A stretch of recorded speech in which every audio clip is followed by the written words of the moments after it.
السلام علیکم۔ ڈاکٹر اسرار احمد کے بیانات سننے کے لیے ہمارے چینل القرآن انسائٹ کو سبسکرائب کریں۔ شکریہ۔ حدیث مبارک ہے حضرت نعمان بن بشیر، یہ آیت جو ہے یہ سورہ نور کی ہے۔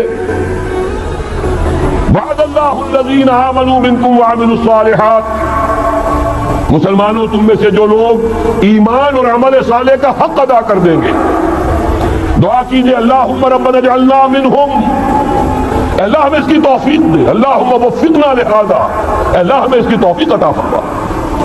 لیکن اگر تم یہ کر دو گے تو اللہ کے تین وعدے ہیں، لَيَسْتَخْلِفَنَّهُمْ فِي الْأَرْضِ كَمَا اسْتَخْلَفَ الَّذِينَ مِن قَبْلِهِمْ، انہیں زمین میں خلافت عطا کرے گا لازماً، جیسے کہ ان سے پہلوں کو عطا کی تھی۔ یاد کر لیجئے وہ آیت سورہ صاد کی، یا داؤد انا جعلناک خلیفۃ فی الارض، جیسے حضرت داؤد حضرت سلیمان کو خلافت اور حکومت عطا کی، ایسے ہی مسلمانوں تمہیں عطا کرے۔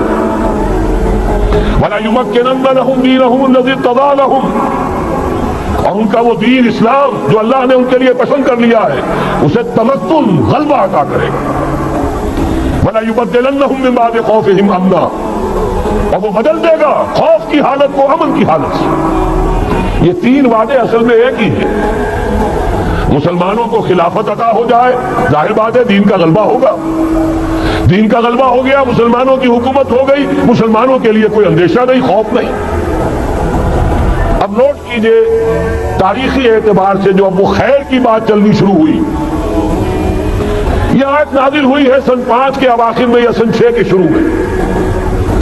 چونکہ صحابہ کرام دونوں شرطیں پوری کر چکے غزوہ احزاب میں، اپنے صبر اور مصابرت، اپنی استقامت، اپنی قربانی، اس کا پورا ثبوت دے چکے، جبکہ وہ رجلیہ یہ شعر پڑھ رہے تھے، نحن الذین بایعوا محمدا علی الجہاد ما بقینا ابدا، ہم وہ لوگ ہیں جنہوں نے محمد سے صلی اللہ علیہ وسلم جہاد کی بیعت کی ہے، اب یہ جاری رہے گا جب تک جان میں جان ہے۔ لہذا شرطیں چونکہ پوری ہو چکی، لہذا اللہ کی طرف سے اس کی جزا، اس کا بدلہ، وعدہ شروع ہو گیا پورا ہونا۔ سن 6 میں صلح حدیبیہ ہو گئی، انا فتحنا لک فتحا مبینا، سن 7 میں خیبر فتح ہو گیا، 8 میں مکہ فتح ہو گیا، 9 میں پورے عرب کی صفائی کر دی گئی، موپنگ اپ آپریشن۔ فَإِذَا انْسَلَخَ الْأَشْهُرُ الْحُرُمُ فَاقْتُلُوا الْمُشْرِكِينَ حَيْثُ وَجَدتُّمُوهُمْ، گویا کہ پورے جزیرہ نما عرب پر وہ نظام قائم ہو گیا، اللہ کی حکومت اور اس کے نیک بندوں کی خلافت۔ اس کے بعد کل 24 برس میں یہ نظام کہاں سے کہاں پہنچا، ترکستان کے علاقے سے لے کر اور شمالی افریقہ کا اکثر و بیشتر علاقہ شامل، یہاں اب اللہ کا نور جگمگا رہا ہے، توحید کا ڈنکا بج رہا ہے۔ البتہ جیسا کہ میں عرض کر چکا ہوں، پھر وہ یہودی سازش، آپس کا اختلاف، خانہ جنگی قدم رک گئے۔ نہ صرف یہ کہ قدم رک گئے، حادثہ اس سے بھی بڑا ہوا، زوال شروع ہو گیا۔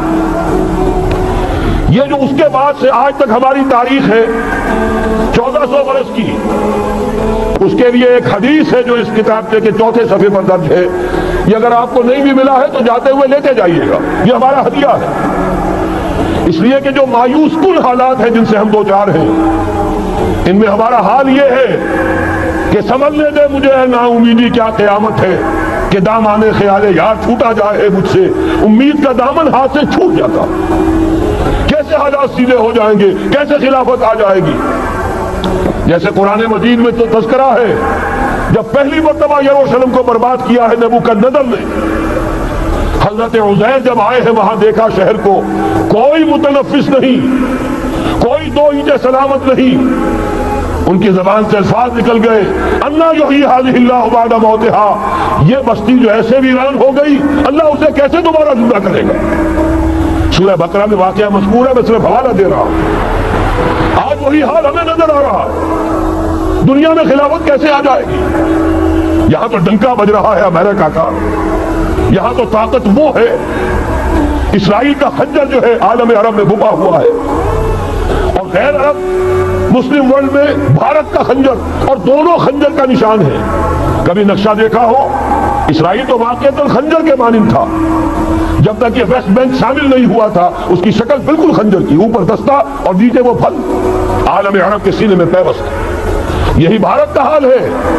آپ نقشہ دیکھیے، کشمیر خنجر کے دستے کے مانند ہے اور نیچے وہ تکون جا رہی ہے، اور اسی نے جدا کیا ہے عالم اسلام کا ایک حصہ جو مغربی پاکستان کے ساتھ ہو گیا، اور وہ جو بنگال مشرقی پاکستان سے ہوتے ہوئے انڈونیشیا ملائیشیا علیحدہ ہو گئے۔ اس پورے کو ذہن میں رکھیے تو یہاں بھی وہ خنجر اسی طرح پیوست ہے۔ حالات اتنے مایوس کو، ہماری کوئی حیثیت نہیں، ہمارے حکمرانوں کے دنیا میں مذاق اڑتے ہیں، ہمارے وسائل ان کے زیر تسلط ہیں، ان کے قبضے میں ہے، ہماری پالیسیاں وہ بناتے ہیں، ہمارے لیے بجٹ انسٹرکشن وہاں سے آتی ہیں، ٹیکسیشن پالیسیز ان کے احکام کے مطابق بنتی ہیں۔ پھر کہاں سے ہو جائے گا؟ انا یحیی ھذہ اللہ بعد موتھا، کیسے زندہ کرے گا؟ میں اس کے لیے آپ کو یہ حدیث سے سنانا چاہتا ہوں تاکہ وہ یقین پیدا ہو۔ ایمان بالغیب جو پہلی شرط ہے قرآن مجید کی ہدایت سے استفادے کی، الف لام میم ذالک الکتاب لا ریب فیہ ھدی للمتقین الذین یؤمنون بالغیب۔ نبی نے خبر دی صلی اللہ علیہ وسلم، اور آپ نے اپنی تاریخ، اپنی امت کی کل تاریخ کے 5 ادوار گنا دیے۔ حضرت نعمان بن بشیر کی حدیث مسند احمد بن حنبل، تکون النبوۃ فیکم ما شاء اللہ ان تکون، مسلمانوں تمہارے مابین نبوت قائم رہے گی، موجود رہے گی، یعنی میں بنفس نفیس تمہارے مابین رہوں گا جب تک اللہ چاہے گا۔ ثم یرفع اللہ اذا شاء یرفعها، پھر جب اللہ چاہے گا نبوت کو اٹھا لے گا، یعنی میرا انتقال ہو جائے گا۔ دوسرے دور کی خبر دی، ثم تکون خلافۃ علی منہاج النبوہ، پھر ایک دور آئے گا خلافت کا این نبوت کے نقش قدم پر، کوئی فرق نہیں ہوگا، وہی نظام جو میں نے قائم کیا ہے جوں کا تو قائم رہے گا، میرے نقش قدم پر وہ خلافت ہوگی۔ فرمایا وہ بھی رہے گا جب تک اللہ چاہے گا، پھر وہ بھی ختم ہو جائے گا۔ پھر فرمایا تیسرا دور آئے گا، ثم تکون ملک اعظم، ظالم ملوکیت، بادشاہی، محل بنیں گے، ٹھاٹ جمیں گے، ظلم کا سکہ رواں ہوگا، ناجائز قتل ہوں گے۔ حجاج ابن یوسف کے ہاتھوں سینکڑوں تابعی محمد ابن قاسم بلا کر شہید کر دیے گئے، ورنہ اسی وقت پورا یہ جزیرہ نما ہند جو ہے، انڈین پیننسولا، اس وقت پورا کا پورا مسلمان ہو جاتا۔ لیکن ملوکیت کو کبھی یہ برداشت نہیں ہوتا کہ کوئی شخص پبلک کے اندر مقبول ہونا شروع ہو جائے، پاپولر ہونا شروع ہو جائے، ان کے اقتدار کے لیے خطرہ ہو سکتا تھا۔ اسی دور ملوکیت میں واقعہ کربلا ہوا، حسین ابن علی رضی اللہ تعالی عنہما شہید ہوئے۔ اسی ظالمانہ حکومت کے دور میں واقعہ حرہ ہوا، مدینے کی بے حرمتی ہوئی 3 دن تک۔ اسی کے دور میں حضرت عبداللہ ابن زبیر رضی اللہ تعالی عنہما شہید ہوئے۔ میں اب کیا گنواؤں؟ حضور نے جب فرمایا ثم تکون ملکا عاظم، کاٹ کھانے والی ملوکیت، یہ اسی کی شرح ہے۔ فرمایا یہ دور بھی رہے گا جب تک اللہ چاہے گا، پھر جب اللہ چاہے گا اسے بھی اٹھا دے گا۔ پھر چوتھا دور آئے گا، ثم تکون ملکا جبریا، پھر بادشاہی ہوگی غلامی کے ساتھ۔ میں نہیں کہہ سکتا اس وقت صحابہ نے اس کا مطلب کیا سمجھا ہوگا، اب چونکہ یہ دور ہمارے سامنے سے گزر چکا ہے، بلکہ ایک اعتبار سے ہم اسی دور میں سانس لے رہے ہیں، لہذا بات سمجھ میں آ رہی ہے کہ وہ ملوکیت چاہے ظالم تھی، بادشاہ مسلمان تو تھے، کلمہ گو تو تھے، ان میں بہت اچھے بھی ہوئے ہیں۔ تاریخ انسانی میں مسلمانوں کے جیسے عمدہ مثالیں ہیں عمدہ بادشاہوں کی، شاید تاریخ کے اندر کوئی اور مثالیں پیش نہ کی جا سکتی۔ لیکن یہ کہ اس کے بعد جو دور آیا، کہیں ہم تاج برطانیہ کے غلام بن گئے، ملکہ برطانیہ، شاہ برطانیہ، ہز میجسٹیز گورنمنٹ، ہر میجسٹیز گورنمنٹ، کہیں فرانس کے، کہیں اٹلی کے، کہیں ہالینڈ کے، کہیں اور کسی کے، فرانس کے، اس طرح سے پورا عالم اسلام جو ہے کولونیل دور کے اندر غلامی کے دور میں چلا گیا۔ یہ چوتھا دور تھا، لیکن یہاں تھوڑا سا توقف کر لیجئے۔ یہ چوتھا دور ایک درجے میں ختم ہو گیا ہے، کہتے ہیں دنیا والے کولونیل دور ختم ہو گیا، حقیقت میں ختم نہیں ہوا۔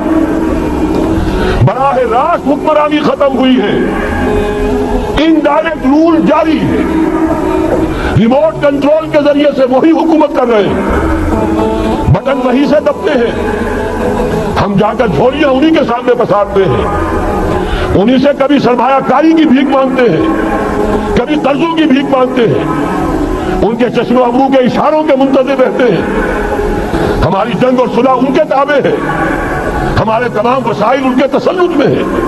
وہ دور ابھی ختم نہیں ہوا، فرق صرف یہ ہے پہلے براہ راست حاکم تھے، آج بالواسطہ حاکم، لیکن حضور نے فرمایا صلی اللہ علیہ وسلم یہ دور بھی ختم ہو کر رہے گا۔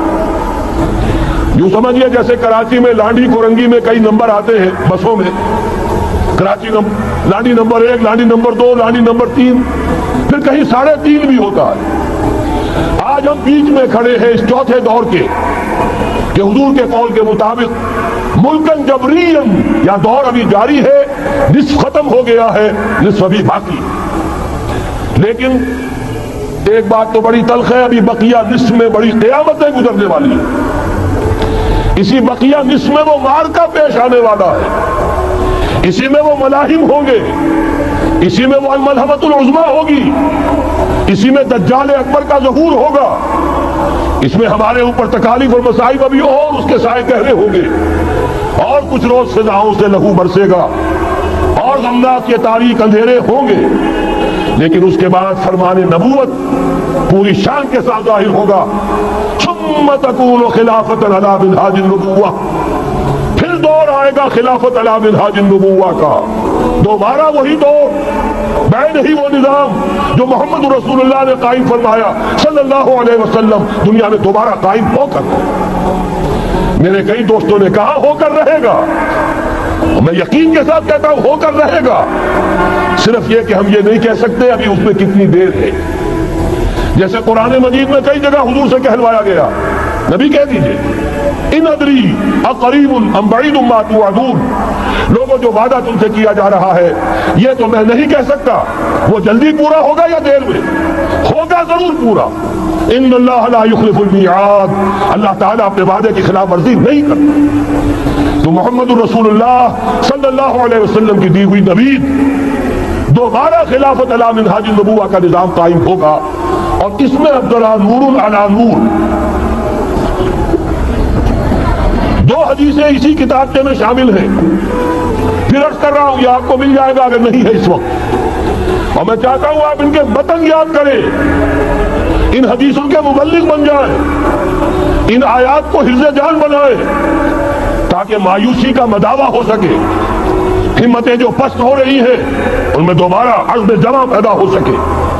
اس لیے ہم نے بڑی تعداد میں اسے شائع کیا ہے، 100 کے پیکٹس کے اندر آپ کو یہ مل سکے گا اگر آپ لینا چاہیں، عام کریں، پھیلائیں۔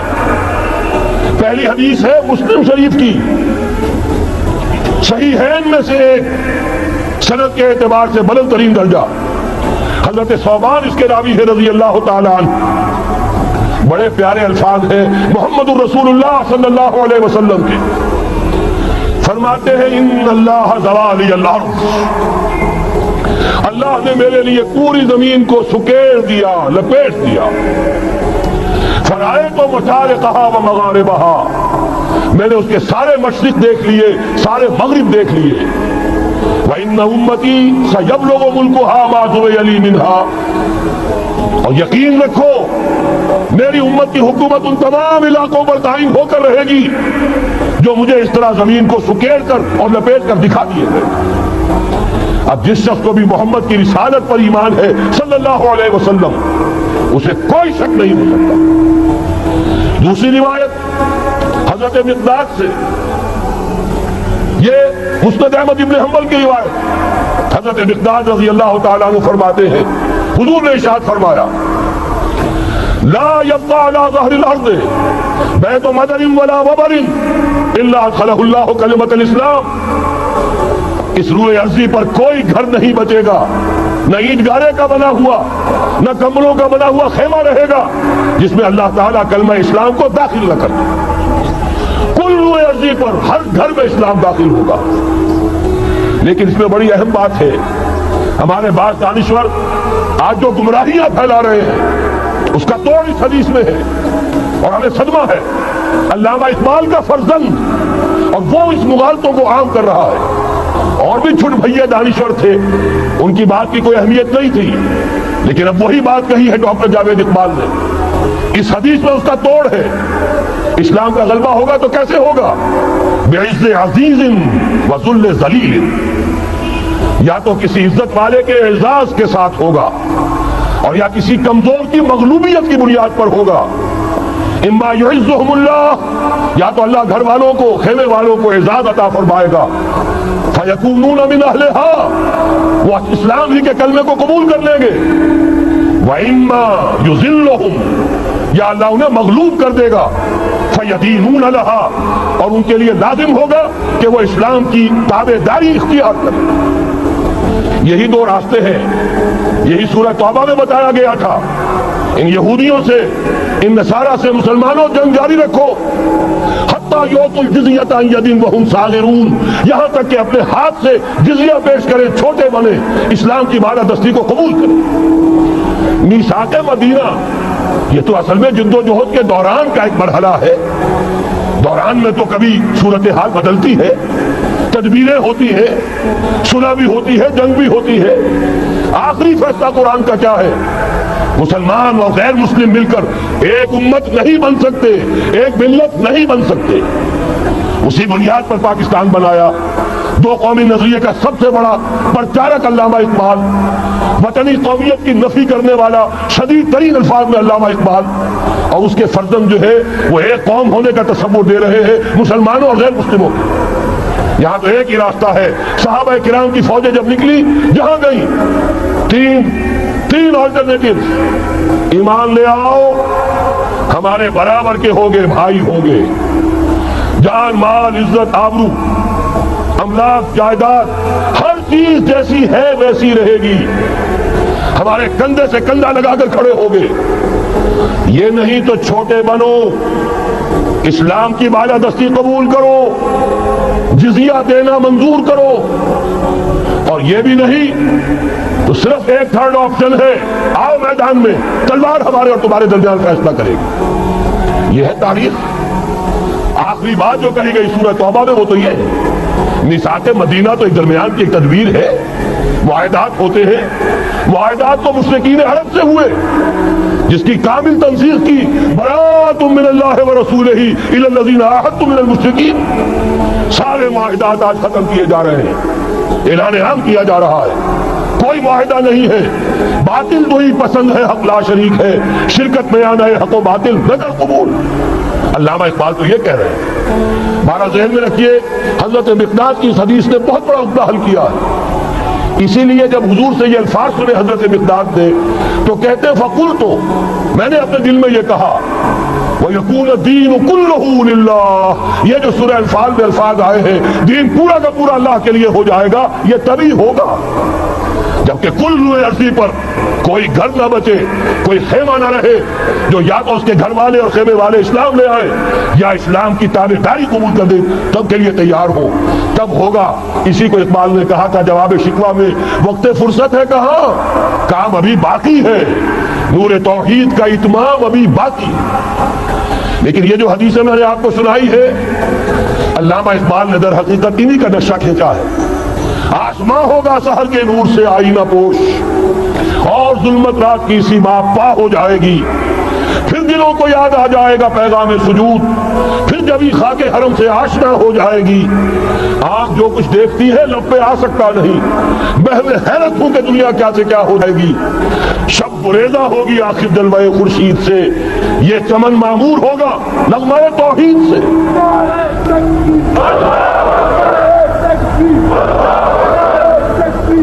میں نے اس پر جو عنوان قائم کیا ہے، کل جہاں معمور ہوگا نغمہ توحید سے، یہ پورا کا پورا عالم پورا عرضی جگمگا اٹھے گا۔ اشرقت الارض بنور ربہا، وہ نور رب کا جب اطمینان ہوگا پوری یہ زمین اس سے چمک اٹھے گی۔ یہ ہے وہ پیشین گوئیاں۔ اب میں آپ کو بتانا چاہتا ہوں کہاں سے ہوگا۔ موٹی سی بات یہ ہے، پہلے خلافت علی منہاج النبوہ کا نظام قائم ہوا، کل روئے عرضی پر ایک دم نہیں ہو گیا۔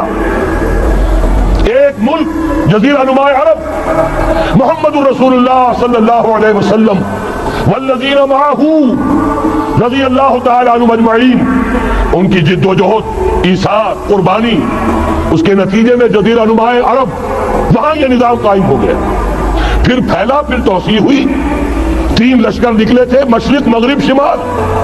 شمال میں اوشیائے کوچک ترکی کا علاقہ، مشرق میں خراسان تک، مشرق میں یہ ماوراء النہر تک، مغرب میں بحر اوقیانوس تک۔ دشت و دشت ہے، دریا بھی نہ چھوڑے ہم نے، بحر ظلمات میں دوڑا دیے گھوڑے ہم نے۔ اب بھی یہی ہوگا، کسی ایک جگہ سے ہوگا۔ یہ میں اب آپ کو بتانا چاہتا ہوں کہاں سے ہوگا۔ پہلے اس کے جو شواہد ہیں وہ سمجھ لیجئے، پھر حدیثیں میں سامنے لاؤں گا۔ میں نے عرض کیا تھا کہ مغرب سے یہ سیلاب نیو ورلڈ آرڈر کا چلا، جو کہ در حقیقت یہودیوں کا مالیاتی نظام ہے۔ اس مالیاتی شکنجے میں انہوں نے یورپ امریکہ کو جکڑا ہوا۔ اس کے بعد ان کی فتوحات کا دائرہ عالم عرب ان کے شکنجے میں آ چکا۔ ابھی آپ نے خبریں پڑھی ہوں گی، اب تو ہزاروں فنڈامنٹل سعودی عرب میں گرفتار ہو رہے ہیں، علماء گرفتار ہو رہے ہیں۔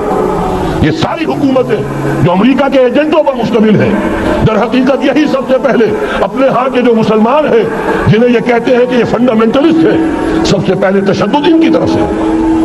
بہرحال اب اس سے آگے ہے عالم اسلام کا وہ حصہ جس میں میں اور آپ بھی ہیں، یہ غیر عرب عالم اسلام، ایران سے شروع ہو کر پھر افغانستان، جو حضور کے زمانے میں خراسان کہلاتا تھا، یہ پورا افغانستان، کچھ تھوڑا سا حصہ ایران کا، کچھ تھوڑا سا حصہ روسی ترکستان کا، کچھ حصہ پاکستان کا، یہ سب حضور کے زمانے میں خراسان کہلاتا تھا۔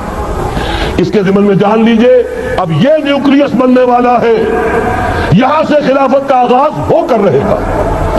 اس کے شواہد کیا ہیں؟ پہلی بات نوٹ کیجئے، ختم نبوت کے بعد سارا سلسلہ مجددین کا ہے رحمہم اللہ۔ 1000 برس تک سارے مجدد عالم عرب میں پیدا ہوئے۔ 11ویں صدی سے یہ صنم خانہ ہند، مجددین کی آماجگاہ، مجدد الف ثانی رحمت اللہ علیہ، 11ویں صدی ہجری یا الف ثانی، اسی کے دوسرا 1000 سال وہیں سے شروع ہوا۔ کہاں کے رہنے والے تھے؟ 12ویں صدی کے مجدد اعظم شاہ ولی اللہ دہلوی، 13ویں صدی میں سید احمد بریلوی اور ان کے ساتھی شہید شاہ اسماعیل شہید، 14ویں صدی میں شیخ الہند اسیر مالٹا، انگریز سے ٹکرا جانے والا۔ یہ مضمون ہم نے چھاپا تھا، اگرچہ چھپا تھا وہ پاکستان، روزنامہ پاکستان میں، ہم نے بھی اسے چھاپا۔ اب دوبارہ جو کتاب کا شائع کیا ہے انگلینڈ میں، انگلستان میں خلافت کی آدان کے عنوان سے اسپیشل ایک جو ہے نظام خلافت کا ایشو آیا ہے، اس میں دوبارہ ریپیٹ کیا۔ اس سے آپ کو اندازہ ہوگا شیخ الہند کی شخصیت کا۔ جرمنی تک سے ان کی گفتگو چل رہی تھی، دارالخلافہ ترکی سے گفتگو چل رہی تھی، ہندوستان کو آزاد کرا کر دوبارہ اس کو ایک دارالاسلام کی شکل دینا۔ اس لیے کہ اس وقت تک آپ کو معلوم ہونا چاہیے ہندو ابھی سویا ہوا تھا۔ وہ غلامی کا جو بھی اس کے اوپر اثر پڑا تھا مسلمانوں کی 1000 سالہ غلامی کا، اس کی وجہ سے اس میں کوئی حوصلہ تھا ہی نہیں۔ سیاست کے میدان میں ہندو ابھی آیا ہی نہیں تھا۔ اس وقت اگر کہیں وہ تجویز کامیاب ہو جاتی، وہ برلن پلان، وہ ریشمی رومال تحریک، تو واقعہ یہ ہے کہ 30 برس اور یہ بر عظیم پاک و ہند انگریز کا غلام نہ رہتا۔ وہ تحریک نہیں۔ پھر یہ کہ اگر خلافت کو ختم کیا گیا تو احتجاجی تحریک چلی تو یہاں، اور کس شد و مت کے ساتھ بولی اماں محمد علی کی جان بیٹا خلافت میں دے دو، پورا بر عظیم پاک و ہند گونج اٹھا۔ گاندھی کو شریک ہونا پڑا تحریک خلافت میں، کہاں گاندھی کہاں خلافت۔ پھر اور شواہد نوٹ کیجئے، وہ جو کولونیل رول بظاہر ختم ہوا ہے، تمام مسلمان ممالک بظاہر آزاد ہوئے، لیکن کہیں بھی تحریک میں اسلام کا نعرہ نہیں لگا۔ صرف ایک جگہ پاکستان کا مطلب کیا؟ لا الہ الا اللہ، اور اس سے پھر گونج گیا پورا بر عظیم پاک و ہند، راس کماری سے لے کے درہ خیبر تک، اور ادھر مکران سے لے کر چٹاگان تک۔ پاکستان کا مطلب کیا؟ لا الہ الا اللہ۔ پوری دنیا میں اس کا کوئی نعرہ نہیں لگا۔ پھر پاکستان ہے وہ ملک جہاں قرارداد مقاصد پاس ہو گئی، خلافت اصولی اعتبار سے ہم نے تسلیم کر لی. جب حاکمیت اللہ کی ہے، ہمارے پاس حاکمیت نہیں، ہم حاکمیت کے مدعی نہیں. 10 کروڑ عوام کی ایک نمائندہ اسمبلی نے قرارداد مقاصد پاس کی، یہی تو خلافت ہے. ہمارے پاس جو اختیار ہے اللہ کا ڈیلیگیٹڈ ہے، اور یہ انہی حدود میں استعمال ہوگا جو خود جو اصل حاکم ہے اللہ، جو اس نے متعین کر دی. پھر یہی وہ ملک ہے، واحد ملک پوری دنیا میں جس میں فیڈرل شریعت کورٹ نے بینک انٹرسٹ کو ربا حرام قرار دیا ہے. پوری مسلم ورلڈ کے اندر اس کی کوئی مثال موجود نہیں. یہ شواہد ہے. علامہ اقبال جیسا مفکر یہاں پیدا ہوا، مولانا مودودی جیسا مصنف یہاں پیدا ہوا، مولانا الیاس جیسا مبلغ یہاں پیدا ہوا، شیخ الہند جیسا مجدد یہاں پیدا ہوا. پورے عالم اسلام میں اس کی کوئی مثال موجود نہیں. اور میں تو ایک اور بات کی طرف کہتا ہوں، اللہ کے معاملات بڑے عجیب ہیں. یہ جو جنگیں ہونے والی ہے، یہ جو خیر و شر کا مارکا دنیا کو ہے، پھر مارکا ہے روح و بدن پیش. تہذیب نے پھر اپنے درندوں کو ابھارا، اللہ کو پامردی مومن پہ بھروسہ، ابلیس کو یورپ کی مشینوں کا سہارا. یہ جو ابھی مارکا گرم ہونے والا ہے، پہلا حصہ میں آپ کو بتا چکا. شیطان، اس کا ایجنٹ یہودی، ان کے سب سے بڑے کارندے زائنسٹ، ان کے جو اس وقت اعلی کار ہیں ویسٹ، وائٹ اینگلو سیکسن پروٹیسٹنٹس، جو امریکہ کی زیر سرکردگی نیو ورلڈ آرڈر لے کر چلے ہیں، جو حقیقت میں نیو ورلڈ آرڈر ہے. دوسری طرف دیکھیے، ذرا غور کیجئے، ایک حدیث نبوی ہے، ما انزل اللہ من داء الا انزل له دواء. اللہ نے کوئی ایسا مرض پیدا نہیں کیا جس کی دوا پیدا نہ کی ہو. اسرائیل 1948 میں قائم ہو رہا ہے، پاکستان 1947 میں وجود میں آیا. 1 سال پہلے جیسے ماں کی چھاتی میں اللہ دودھ پہلے پیدا کر دیتا ہے، بچے کی ولادت بعد میں ہوتی ہے. یہ قانون قدرت ہے. اسی طریقے سے توڑ اس کا در حقیقت اسرائیل کا توڑ ہے جو پاکستان کی شکل میں وجود میں آیا. یہ دوسری بات ہے کہ ہم بھٹک گئے، منزل کا سراغ بھول گئے. ہم آ کر دولت کے پھندوں میں، اور سب سے بڑھ کر یہ کہ جو متروکہ جائیداد کے لالچ، ہم اس میں پڑ گئے، بھول گئے یہ پاکستان کس لیے بنایا تھا، بھٹک گئے. بہرحال میں ان شواہد کی بنا پر یہ یقین رکھتا ہوں، پورا ترکش بیلٹ سلسلہ مجددیہ نقشبندیہ کے ساتھ، یہ پورا سلسلہ افغانستان سے چلیے، ترکستان سے چل کر ترکی تک، پورا یہ جو نان عرب ورلڈ ہے، نان عرب مسلم ورلڈ، وہ سلسلہ مجددیہ حضرت احمد سرہندی رحمت اللہ علیہ، گردن نہ کوئی جس کے جہانگیر کے آگے، جس کے نفس گرم سے گرمی آرات، یہ انہی کا سلسلہ ہے جو پورے ترکش بیلٹ میں آپ کو نظر آئے گا. پھر شاہ ولی اللہ جیسا مفکر. بہرحال یہ تمام شواہد ہیں، اور میرے لیے تو سب سے بڑے شواہد جو ہے، اب وہ احادیث دیکھیے جو حضور نے بیان فرمائی. جب یہ مارکا گرم ہوگا، ایک حدیث ہے، حضور فرماتے ہیں، ابن ماجہ کی روایت ہے، حضرت عبداللہ ابن حارث رضی اللہ تعالیٰ عنہ سے، یخرج ناس من المشرق یؤتون للمہدی یعنی سلطان ہی. جب اس عالم عرب میں، ایک بات میں عرض کر چکا ہوں، بڑی تلخ بات ہے، عالم عرب ہمارا بہتر حصہ ہے، افضل حصہ ہے. ان کو اللہ نے فضیلت ہم سے بہت زیادہ دی ہے. سب سے بڑی فضیلت کہ محمد خود صلی اللہ علیہ وسلم عرب تھے، یہ رتبہ بلند ملا جس کو مل گیا. پھر مستقل فضیلت، اللہ کا کلام ان کی زبان میں موجود ہے، مادری زبان. لہذا اگر انہوں نے کوتاہی کی، انہوں نے پیٹھ دکھائی، بہت بڑے مجرم ہیں، اس میں کوئی شک نہیں. اور یہی وجہ ہے یہ سارے ملاحم وہی ہونے ہیں. ایسی ایسی بھاری جنگیں، حضور فرماتے ہیں اتنے لوگ ہلاک ہوں گے کہ پرندہ اڑتا چلا جائے گا، اترنے کی جگہ نہیں ملے گی، لاشیں ہی لاشیں ہوں گی. یہ شکل ہونے والی ہے. اور میں تو چونکہ ایک مضمون اور کتابچے کی شکل میں بھی شائع ہو چکا ہے، اس میں کہ حضور کی اس حدیث کے حوالے سے میری امت پر بھی وہ سب کچھ وارد ہوگا جو سابقہ امت پر ہوا، اسی کے حوالے سے عرض کر چکا ہوں. اگر اس صدی میں ہولوکاسٹ میں 60 لاکھ یہودی مارا گیا ہے، کوئی اسی کا دوبارہ چربا جو ہے امت مسلمہ پر بھی آنے والا ہے. لیکن اس کے بعد پھر ان کے لیے فوجیں جائیں گی مشرق سے، وہاں جو امام ہوں گے، جو بھی ان کو لیڈ کر رہے ہوں گے، حضرت مہدی. یہ تصور ذہن میں رکھیے، ہمارے مابین اور عیسائیوں کے مابین حضرت مسیح کی ذات مشترک، اگرچہ ان کا یہ عقیدہ ہے کہ وہ سولی دیے گئے فوت ہو گئے، معاذ اللہ ثم معاذ اللہ، پھر زندہ ہو کر آسمان پر گئے، پھر آئیں گے۔ ہم کہتے ہیں نہیں، وہ سولی دیے ہی نہیں گئے، وہ زندہ آسمان پر اٹھائے گئے، واپس آئیں گے۔ گویا کہ بہت حد تک اشتراک ہے، لیکن ایک اختلاف بھی ہے۔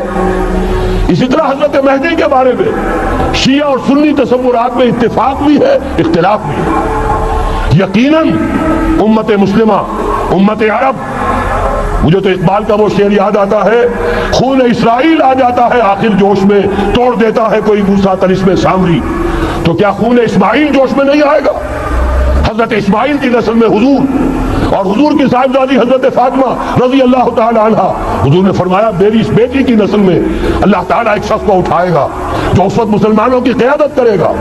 یہ چیز ہمارے اور اہل تشیع کے مابین مشترک، فرق یہ ہے وہ سمجھتے ہیں کہ ان کے 12ویں امام کہ جو آج سے 1200 برس قبل روپوش ہو گئے تھے وہ ظاہر ہوں گے، ہمارے نزدیک نہیں، وہ پیدا ہوں گے، نو مولود ہوں گے، عام انسانوں کی طرح آئیں گے، ہوں گے نسل فاطمہ میں سے رضی اللہ تعالی عنہ، اور وہ اس وقت عربوں کی قیادت کریں گے۔ خون اسماعیل آ جائے گا آخر جوش میں، اور کوئی حضرت مہدی وہ آئیں گے اور اٹھیں گے اور قیادت کریں گے، دجال سے مقابلہ کریں گے اور اس ملاحم کے اندر قیادت فرمائیں گے، لیکن ان کی مدد کے لیے مشرق سے فوجیں آئیں گی۔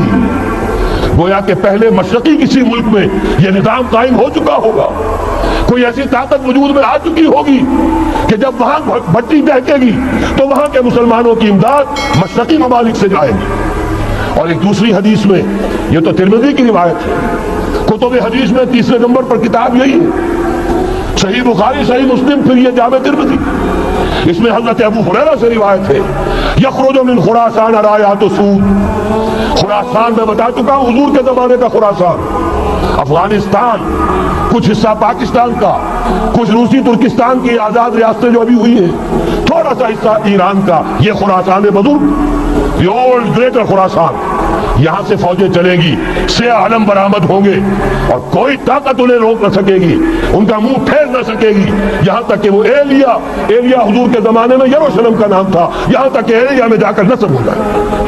گویا کہ یہ جو ہمارے ہاتھ سے نکلا ہے قبضے سے، پہلے بھی عربوں کے ہاتھوں سے نکلا تھا بیت المقدس، یروشلم، عرب واپس نہیں لے سکے تھے، کرد خون صلاح الدین ایوبی اس نے واپس لیا، عربوں میں دم نہیں رہا تھا، عیاشیوں کی وجہ سے کھوکھلے ہو چکے تھے۔ میں تجھ کو بتاتا ہوں تقدیر امم کیا ہے، شمشیر و سنا اول، طاؤس و رباب آخر۔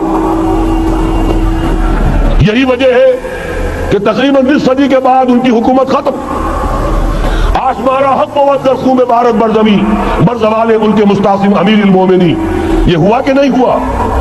جبکہ آئے ہیں تاتاری ہورس، اور جنہوں نے کہ آخری خلیفہ بنو عباس اسے محل میں سے نکالا، ایک کھال کے اندر لپیٹ کر اور اپنے گھوڑوں کے سوؤں تلے کچل دیا۔ عرب معزول کر دیے گئے تھے، لیکن اب دوبارہ عربوں کو جب سہارا ملا ہے، لیکن اب بھی انہوں نے کہیں اسلام قائم نہیں کیا، کوئی روس کا غلام رہا، کوئی امریکہ کا غلام رہا، کسی نے اس کا ساتھ دیا، کسی نے اس کا ساتھ دیا، تہذیب ہے تو مغربی، تمدن ہے تو مغربی، وضع میں تم ہو نصارہ تو تمدن میں ہنود، یہ مسلمان ہیں جنہیں دیکھ کے شرمائے یہود۔ یہی معاملہ جب ان کا ہوا تو اب اللہ تعالیٰ کی طرف سے ان کے اوپر وہ عذاب کی بھٹی گرم ہونے والی، لیکن اس کے بعد پھر یہاں سے جائیں گے وہ جو ان کی مدد کریں گے، اور یہ ایلیا کو واپس لینے والے، یہ مشرق سے چلنے والے لشکر ہوں گے۔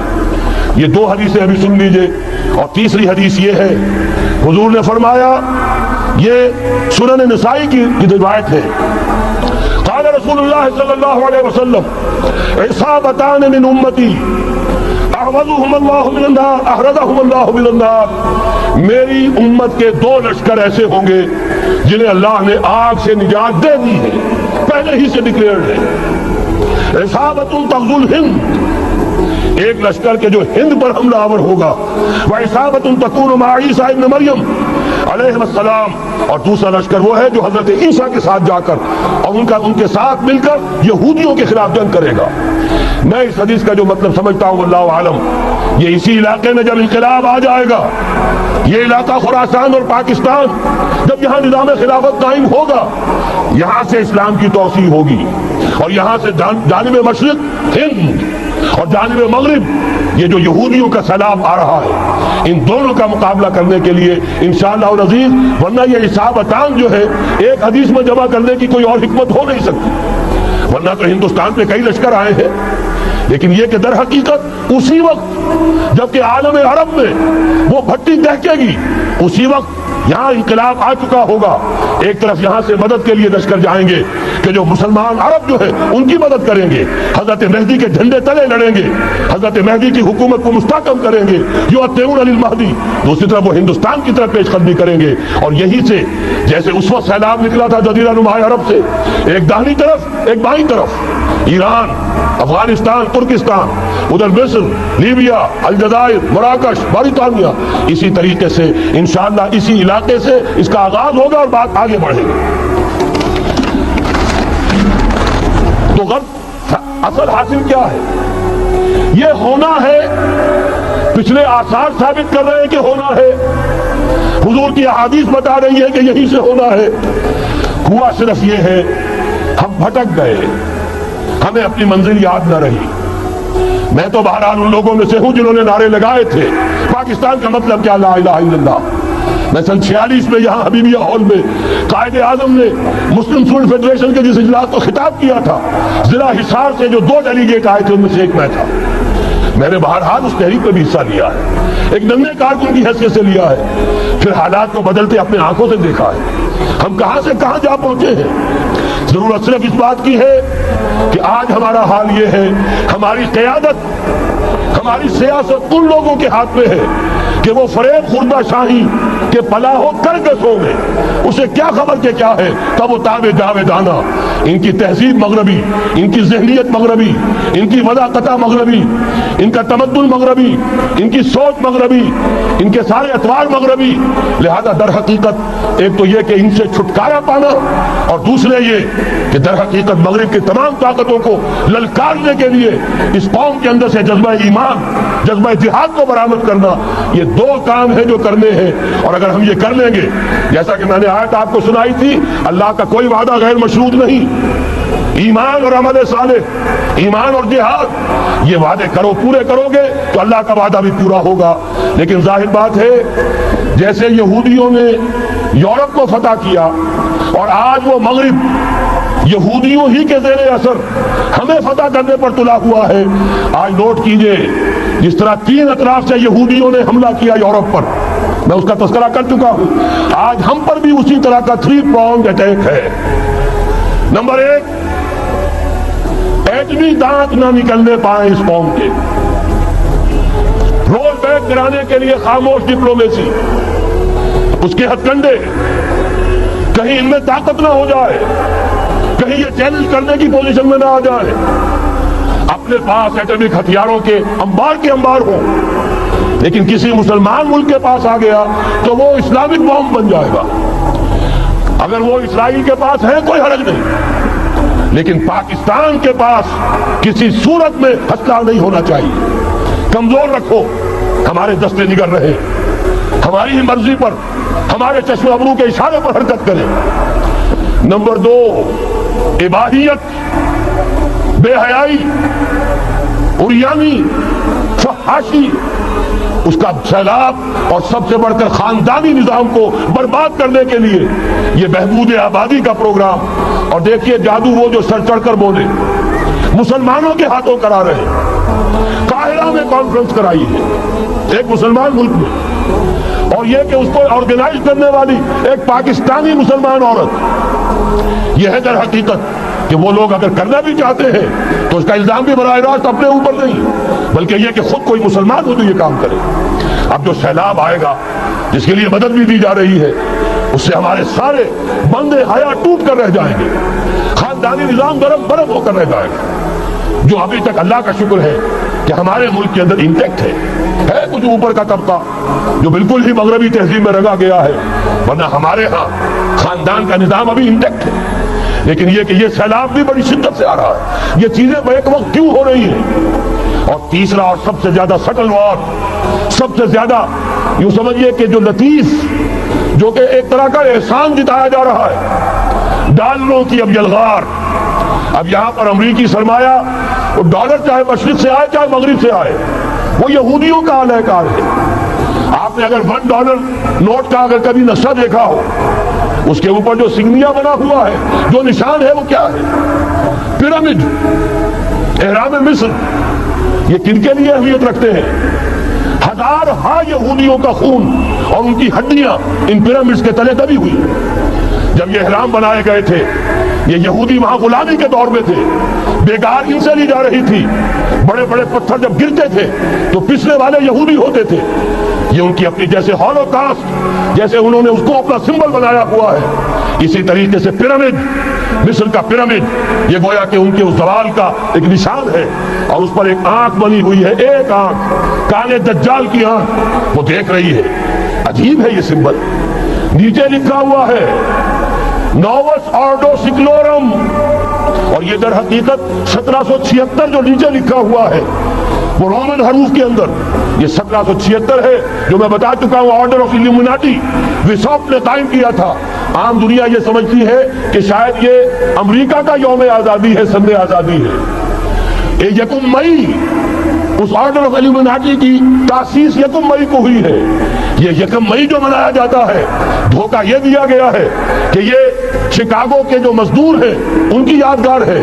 حقیقت میں یہ 1 مئی اور 1776 آرڈر آف ایلومیناٹی کی تاسیس کی تاریخ ہے۔ یہ تمام معاملہ سمجھ لیجئے، ڈالر در حقیقت ہم نے ابھی تازہ ندائے خلافت میں نعیم صدیقی صاحب کی نظم شائع کی ہے، 45 برس بلکہ شاید اس سے بھی زیادہ عرصے کی پرانی نظم ہے جو ہم نے شائع کی ہے۔ ڈالر میرے اس دیش کو ناپاک نہ کرنا، اور میں تو انہیں داد دیتا ہوں، جو کچھ انہوں نے، شاعر کہتے ہیں اس کو جو صاحب شعور ہے، اس صاحب شعور نے جو مشاہدہ کیا ہے کہ ڈالر آئے گا تو کیا آئے گا ہمارے ہاں، اس کی پوری داستان اس تازہ ندائے خلافت میں ہم نے نہ معلوم کہاں سے اس کو کھود کر نکلوایا ہے۔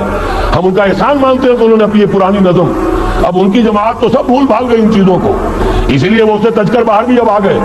بہرحال ہمیں تو ان کی ایک ایک چیز جو ہے، مجھے تو وہ شعر آج کا اگر آپ نے جنگ کا میرا کالم پڑھا، میری تو فکر کے اندر رچ بس گیا ہے۔ پاکستان کے بارے میں جب کہا تھا، اے آندھیوں سنبھل کے چلو اس دیار میں، امید کے چراغ جلائے ہوئے ہیں۔